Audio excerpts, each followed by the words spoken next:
Tele Brasil Notícias.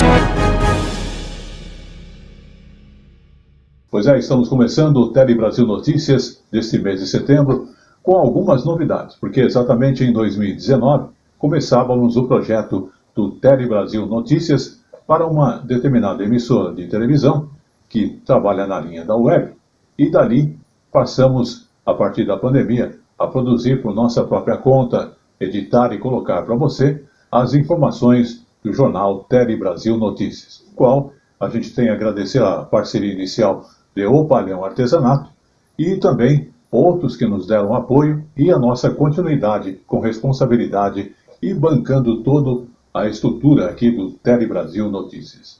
Sendo assim, completando mais uma data, queremos agradecer a sua audiência em qualquer parte do mundo e aqui também no Brasil. Vamos agora chamar as nossas principais manchetes desta edição semanal especial para você, com algumas novidades, como dissemos, mudança de logo, quadros e alguns formatos nas nossas apresentações. E começamos falando do governo federal que lançou o programa Brasil Sem Fome. Nesse momento em que o país está sofrendo várias mudanças, isso é um fator bastante importante. Também vamos falar do lançamento aqui em São Paulo do programa Mais Inovação Brasil para empresas de todos os portes até 2026, lançado aqui em São Paulo. Também estaremos comentando os 100 anos da cantora Emilinha Borba, se ela estivesse viva, aqui em 2023. Exatamente, são 100 anos da música do Brasil. E muitas outras informações você acompanha logo após o jornal Tele Brasil Notícias, o Polícia em Ação, o nosso quadro Tele Brasil Esporte no Ar e muito mais informações para você. No ar.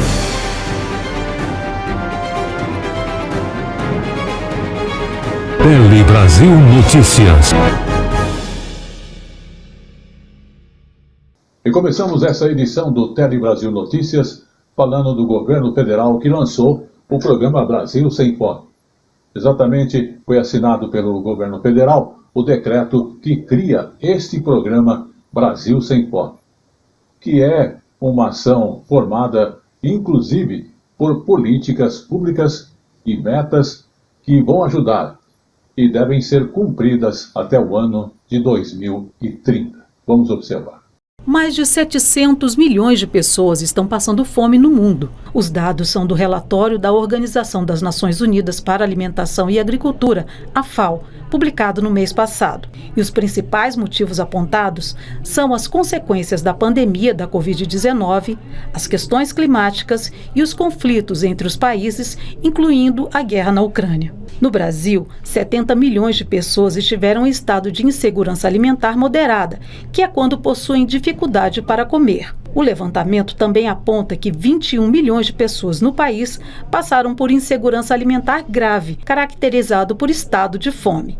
Desde o início do ano, o governo brasileiro assumiu o compromisso de sair do mapa da fome pelas metas de desenvolvimento sustentável até 2030. O Ministério do Desenvolvimento e Assistência Social e mais 23 pastas lançaram esta tarde em Teresina, no Piauí, o Plano Brasil Sem Fome, uma ação que aposta em políticas públicas capazes de tornar o Brasil uma referência mundial. O Plano Brasil Sem Fome tem 3 eixos: o acesso à renda, redução da pobreza e promoção da cidadania, a segurança alimentar e nutricional, alimentação saudável, da produção ao consumo e a mobilização para o combate à fome. Já as metas do programa são tirar o Brasil do mapa da fome até 2030, reduzir a extrema pobreza e a pobreza com a inclusão social e econômica e reduzir a insegurança alimentar e nutricional. Saúde.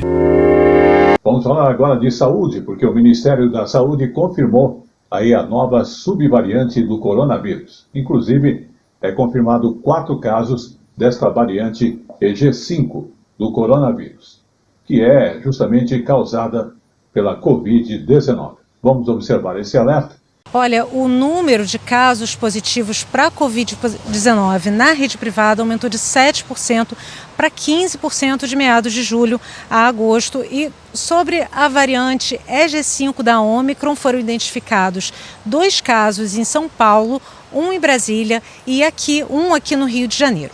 A OMS classificou a EG5 como variante de interesse por causa do aumento do número de casos em países da Europa, nos Estados Unidos e na China.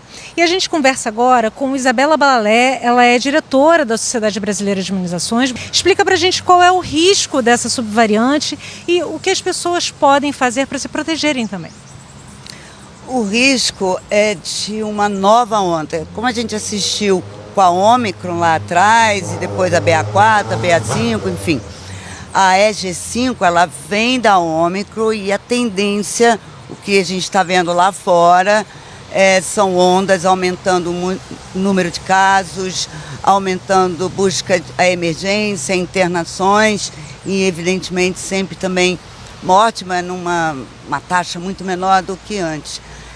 Assim como a Ômicron e todas as suas subvariantes, a EG5 se apresenta como muito transmissível, mais transmissível, portanto, podendo causar um surto, né, uma onda, como a gente chamou na Covid, mas não é mais grave, ao contrário, na grande maioria das vezes, com um quadro leve e moderado, como também já foi com a Ômicron. Vamos falar agora com você que é um microempreendedor, um empresário e tem sua empresa. Porque aqui em São Paulo foi lançado o programa Mais Inovação Brasil. A meta é justamente um investimento em torno de 66 bilhões de reais para dinamizar a inovação e também em empresas de todos os portes até 2026.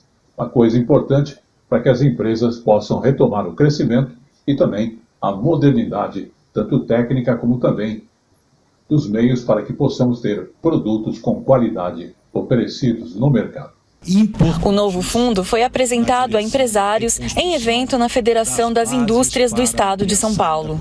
Os recursos serão disponibilizados por uma taxa de juros de aproximadamente 4%. Que é o menor juros da história. Juros nominal 4%. Isso é importante. Até 2026, as empresas poderão utilizar 66 bilhões de reais em financiamento. Desse total, 16 bilhões não precisarão ser reembolsados. De acordo com o governo, este é o maior programa de investimentos em pesquisa, desenvolvimento e inovação já criado. O novo fundo tem mais um diferencial: o prazo longo para pagamento de até 16 anos e 4 anos de carência para começar a pagar. Fatores importantes para as empresas que se dedicam à inovação, já que este é o segmento que exige tempo e alto custo. Serão priorizadas iniciativas como, por exemplo, inteligência artificial, combustível sustentável para aviação, digitalização da economia, hidrogênio verde e veículos elétricos. A inserção soberana do país nas cadeias mais dinâmicas da economia global e nas cadeias de maior valor agregado depende da superação de atraso produtivo e tecnológico e do apoio do poder público à inovação empresarial. Países industrializados e com forte produção científica e tecnológica só alcançarão essa condição mediante o determinado e consistente apoio do Estado. E voltamos novamente a falar do nosso dia a dia. Muitas pessoas não costumam fazer exercícios físicos. Agora, existe uma desculpa para isso? Então, os motivos justamente para se acordar cedo e treinar para muita gente ajuda essas pessoas a manter a sua rotina diária de atividade física com regularidade. Mas, na realidade, isso é um desafio. Mas justamente tem quem não abre mão de acordar cedo para que possa justamente realizar aí os seus exercícios. Inclusive, antes até próprio do sol nascer. Vamos observar.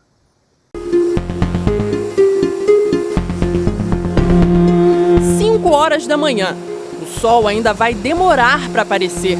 Mas tem gente que não só está acordado, como já está se exercitando. Não, eu gosto de madrugada, sim. De madrugada eu gosto melhor. É que você anda mais à vontade, né? Não tem que estar desviando de bicicleta, desviando de carro, carroça, tudo, então fica mais tranquilo.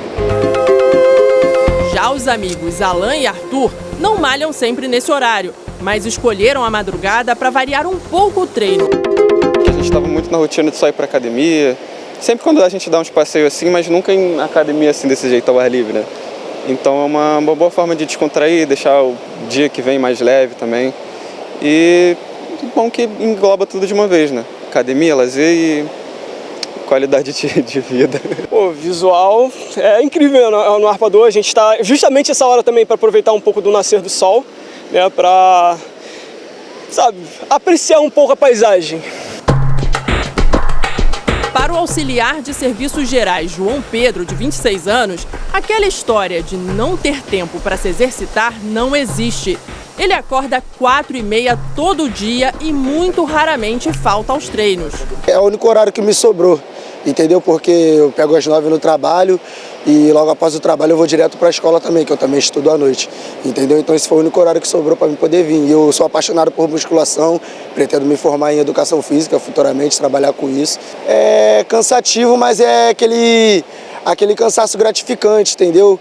E saber que você acordou cedo, ganhou o dia. Os primeiros horários da manhã também são os preferidos dos surfistas. E a gente busca aqui qualidade de vida. O surf ele tem como característica ter as melhores condições nessa primeira hora da manhã. No meu caso é um pouco mais além disso, né? Eu tenho 3 filhos e aí é o horário que me permite vir. E foi por causa dos filhos que o Ângelo teve que fazer uma pausa no surf. O desafio agora é conseguir trazer o esporte de volta para a rotina. O mais novo está com 10 meses e é exatamente o tempo que eu estou parado, 10 meses. Então, desde que ele nasceu em outubro, né, eu meio que abandonei o esporte para poder dar atenção para ele. Agora que ele está um pouquinho maior, né, ele está com 10 meses, já demanda menos. Minha esposa vai me matar porque eu estou falando que ele demanda menos, então eu estou tentando voltar. Os motivos de quem decide acordar antes do nascer do sol para se exercitar são muitos, mas o principal deles é fácil adivinhar: os benefícios para a saúde física e mental. É bom, é pressão, é tudo, fica tudo normalizado. São vários benefícios, entendeu? Você consegue ter foco em outras atividades suas da vida também, em outras áreas, entendeu? Você consegue resolver seus problemas com mais discernimento, entendeu? Mais clareza. São bastante benefícios. E o mais importante que é a saúde também. De acordo com o pesquisador e professor de Educação Física da Universidade do Estado do Rio de Janeiro, Gustavo Casimiro, algumas pessoas podem se sentir melhor fazendo atividades físicas em horários específicos. Mas ele alerta que o sono também é importante e é preciso achar um equilíbrio para se manter saudável. As pessoas pensam muito em treinamento e dieta e esquecem de avaliar o seu sono, por exemplo, que é um fator importante também. As pessoas negligenciam muito o sono, então treinar cedo é um problema, principalmente para quem dorme mal ou pouco. Fazer o seu treinamento, mesmo que seja um pouco, não é o perfeito, já funciona no atual cenário que a gente tem de sedentarismo e obesidade. Seja a hora que for, encontrar um horário que se adapte à rotina de cada um parece ser a receita para o sucesso.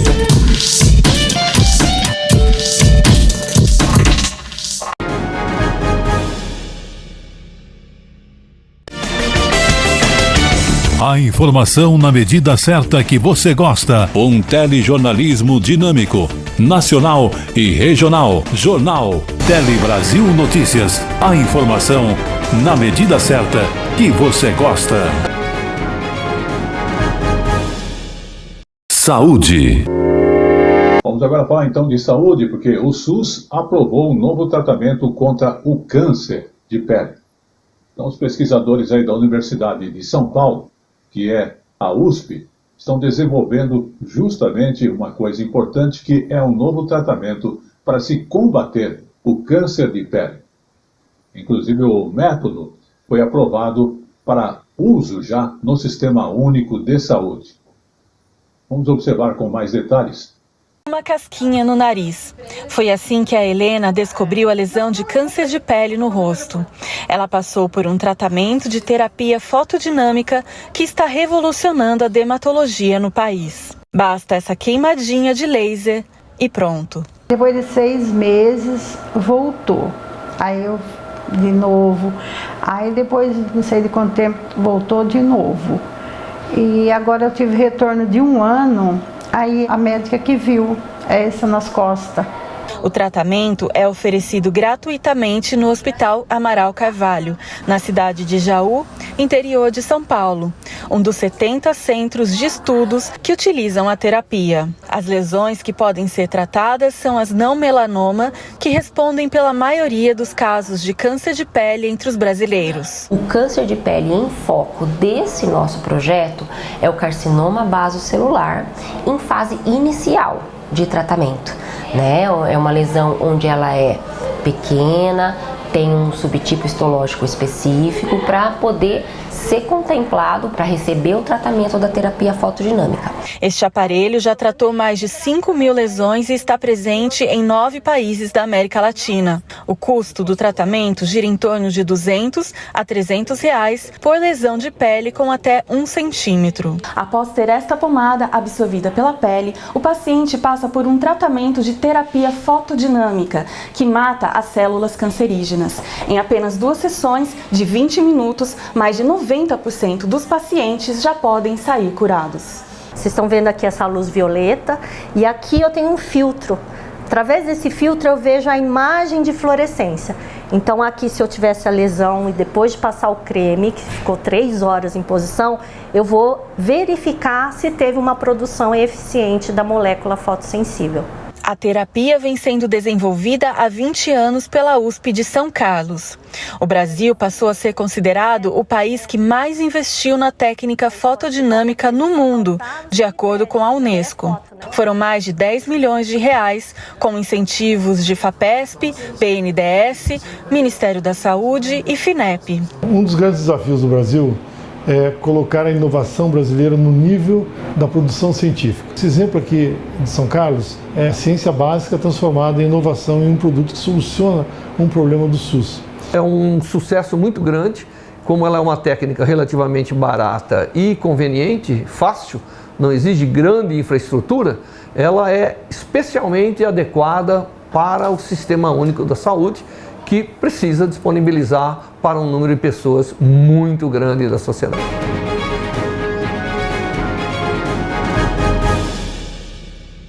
Vamos agora falar do salário mínimo, porque o governo ele prevê um salário mínimo de R$ 1.421, exatamente. Esse valor está na proposta até 2024, já nessa proposta de orçamento enviada na última quinta-feira, dia 31 de agosto, ao Congresso Nacional. Vamos observar. Está com o Congresso, viu? O governo fez essa previsão do que deve arrecadar e gastar no ano que vem, né? Inclusive incluindo ali os gastos dos 3 poderes, e agora o Congresso precisa aprovar até o fim do ano para valer em 2024. É um texto extenso, pesado, são muitos números. O salário mínimo, por exemplo, deve subir dos atuais 1.320 para 1.421, que seria uma correção de 7,65%, já levando em consideração a nova política de reajuste. Para os servidores públicos não tem previsão de aumento linear, a inflação foi projetada em 3,3% e o crescimento da economia em 2,3%. No geral, no ano que vem, o setor público deve gastar algo em torno de 3,5 trilhões de reais e arrecadar o mesmo valor, ou seja, o déficit fiscal veio mesmo zerado. Isso quer dizer que pela primeira vez desde 2014, o governo não deve fechar as contas no vermelho. É uma meta ambiciosa, possivelmente ali o ponto mais polêmico do orçamento, e isso porque o governo vai precisar aumentar a arrecadação em 168 bilhões de reais. E esse dinheiro, segundo os ministros que estão à frente da economia, deve vir de algumas medidas já aprovadas no Judiciário e no Congresso, como, por exemplo,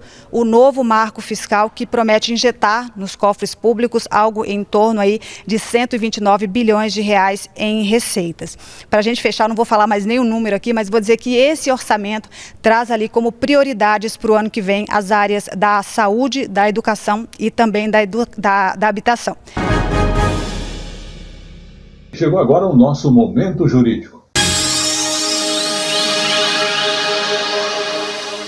Vamos falar sobre o ministro do Superior Tribunal de Justiça, o Paulo Sérgio Domingues, que convocou para o dia 5 de outubro de 2023 uma audiência pública, justamente para discutir-se a questão da eventual revisão da tese que envolve aí o tema 414, referente à cobrança e cálculos desta cobrança para prédios de condomínios que têm ali o seu hidrômetro único na cobrança de água e esgoto. Vamos observar.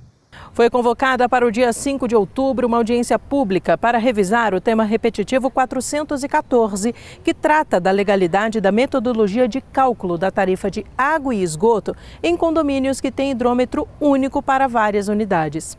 Os interessados em participar da audiência devem encaminhar requerimento até 8 de setembro para o e-mail revisão-tema414@stj.jus.br, tudo junto e sem tio. O interessado deve indicar a posição jurídica que pretende defender, por que a intervenção será relevante e o material didático e os recursos audiovisuais que deseja utilizar.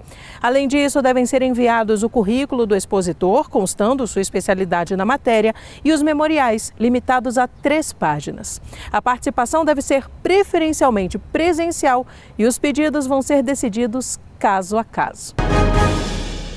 Levanta a mão! Diariamente, o Brasil e o mundo contra o crime. No Polícia em Ação.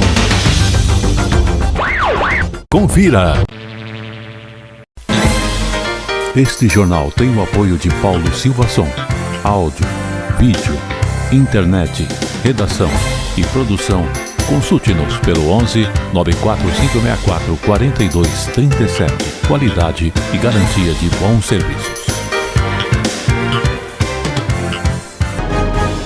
Vamos falar agora de internet e justamente da liberação de valores para que possam aí ser estendido o atendimento da internet em banda larga. O BNDES então está liberando aproximadamente R$1 bilhão em créditos para projetos de instalação de banda larga em escolas públicas, comunidades carentes e também nas áreas rurais em todo o país.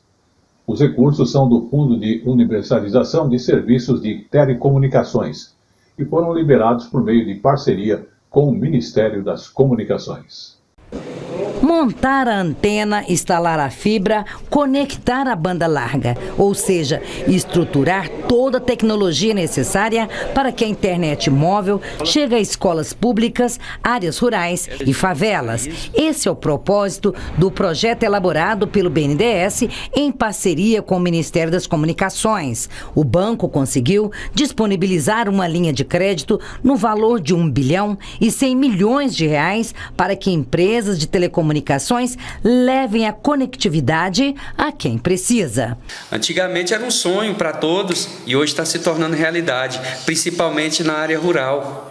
Porque sempre de tudo de melhor era para a cidade. E hoje a área rural está tendo um olhar com mais carinho. O recurso veio do Fundo de Universalização dos Serviços de Telecomunicações, o FUST, criado no ano de 2000 para, conforme o nome já diz, garantir a democratização do acesso a tecnologias da informação.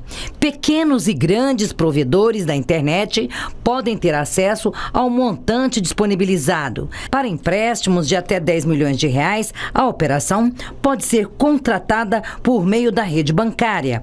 Quando o financiamento for maior que R$10 milhões, a negociação é direta com o BNDES. O prazo de pagamento será de até 15 anos e os projetos considerados prioritários terão juros mais baixos. Escolas, favelas e comunidades rurais com maior necessidade, que vão ser selecionadas pelo Ministério da Agricultura, pelo Ministério do Desenvolvimento Social e pelo MDA. Nesses 3 casos, a gente vai estar botando o menor spread possível, que é 1%. Então vai ter os juros mais o spread do banco de 1% mais o risco. Então fica muito barato. A meta do governo federal é que em 4 anos, cerca de 90 mil escolas de pequenos municípios estejam conectadas com a tecnologia 5G. O BNDES estima que até lá sejam financiados 3 bilhões e meio de reais em projetos que promovam a inclusão digital e, por consequência, garanta o desenvolvimento educacional e econômico dessas regiões. Abrir o caminho para as pessoas, abrir possibilidades para a pessoa aprender mais, para novos comércios, para dinamizar a economia, dinamizar as localidades também. É nessa linha que nós vamos estar trabalhando para que o 5G chegue para todos e a gente faça dessa inclusão digital, dessa tecnologia, dessa conectividade, instrumentos de transformação na vida das pessoas. Muito bem, como eu falo sempre, tudo que é bom dura pouco. O Tele Brasil Notícias está chegando ao seu final, agradecendo a sua audiência. E antes de encerrarmos, vamos falar da cantora Emilinha Borba, que completaria em 2023 100 anos de idade, se estivesse viva. Vamos conhecer um pouquinho da sua carreira. Ela que é considerada uma das maiores artistas de todos os tempos aqui do Brasil.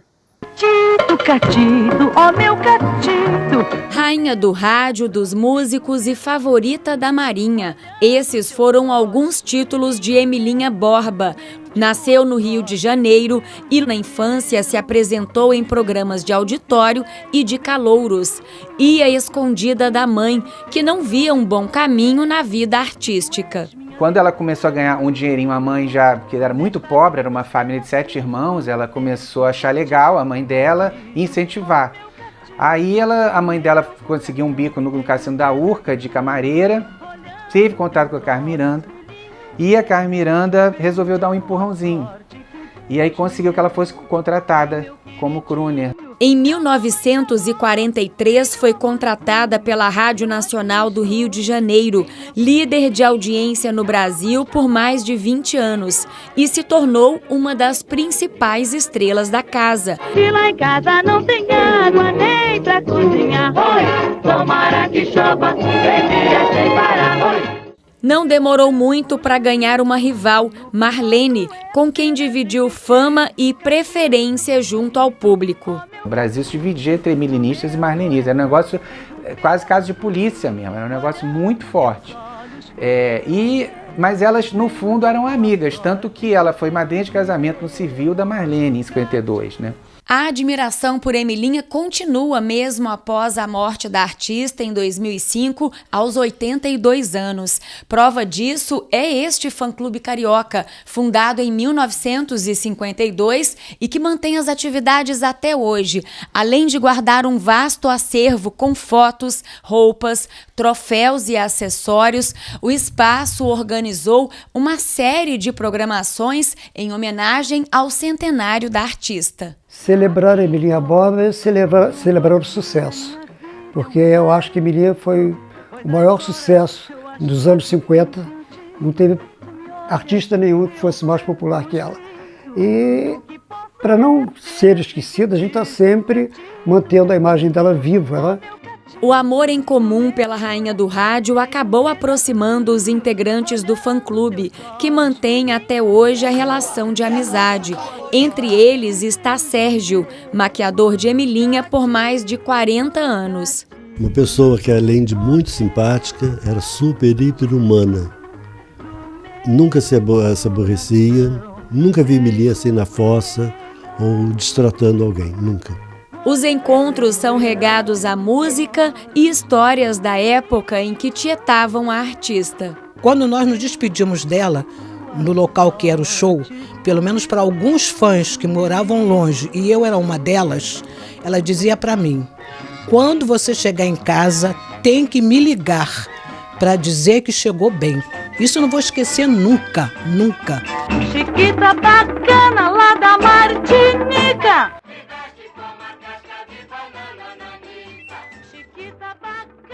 Viva Emilinha! Viva!